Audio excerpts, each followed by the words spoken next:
Spika, na mimi niweze kuchangia mada ya leo ya kuweza kung'oa mamlakani naibu wa rais. Mheshimiwa Spika. Mheshimiwa Spika, naibu wa rais amekuwa akizunguka Kenya nzima. Na akizungumza, mimi kwanza nilikuwa nauliza Mheshimiwa Spika, naibu wa rais amesahau dawa zake kumeza ama kuna shida Mheshimiwa Spika? Kwa sababu Mheshimiwa Spika, naibu wa rais alikuwa akizunguka kila mahali.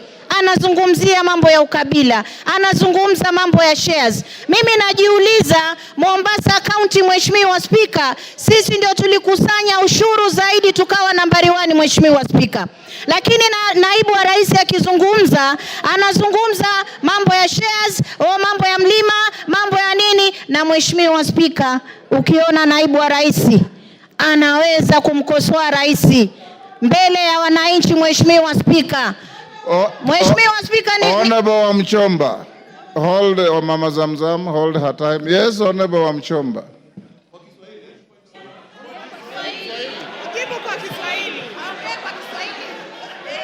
Order, honorable members, order, Honorable Wamchomba. Bwana Spika, nasimama kuuliza kama order, hold on. Which standing order has been breached? Side the standing order. Point of information, clarification. Asante sana Mheshimiwa Spika. Has been breached. Mheshimiwa Spika. Clarification, Mr. Speaker. Mr. Speaker. Mr. Speaker, I refuse to be muted when I have something that I need the honorable member to clarify. The honorable member must clarify. Honorable Wamchomba. Order, Honorable Wamchomba. Hold your horses. Honorable Wamchomba. If you want to, you know the rules. Order. Honorable Wamchomba, you know the rules. If you want to inform a member on the floor, the member must accept your information. She has said she doesn't want. Under what standing order? Mr. Speaker, the honorable member has talked about that Mr. Deputy President alisahau kunywa dawa.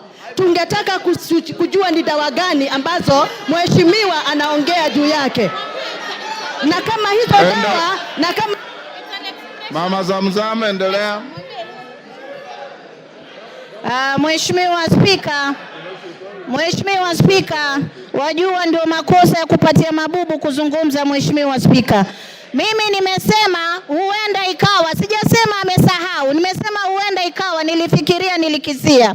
Lakini Mheshimiwa Spika, kiongozi kama yule ambaye siku zote anajua makabila yote Kenya tunakaa kwa amani, tumeoana, tunaelewana, Mheshimiwa Spika, anataka kuturegesha kwa makabila kama vile tulivyokuwa na mambo ya Kaya Bombo, kama tulivyokuwa na zile baada ya kura za 2007 2008 Mheshimiwa Spika. Watu walipoteza maisha yao kwa sababu ya ukabila Mheshimiwa Spika.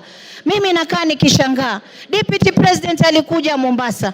Amesimama juu ya gari anatafuna ndizi na mahindi choma Mheshimiwa Spika. Kwanza alitupa takataka pale, alikuwa juu kama kuna watoto wetu ndio ufagia Mheshimiwa Spika. Mheshimiwa Spika, pale juu ya gari Deputy President anazungumza akisema kuwa yule gavana atoe pesa za floods wakati anajua 14 billion kutoka World Bank ambayo ni ya disaster management Mheshimiwa Spika zilikuwa kwa ofisi yake na aliziramba Mheshimiwa Spika. Alikuwa anajua 6 billion tuliweka hapa katika bajeti Mheshimiwa Spika, hakuzileta Mombasa Mheshimiwa Spika. Yule ni kiongozi wa kugonganisha watu Mheshimiwa Spika. Na ndio maana najiuliza, kwa miaka miwili kampuni 22 Mheshimiwa Spika, hata mimi moja sina.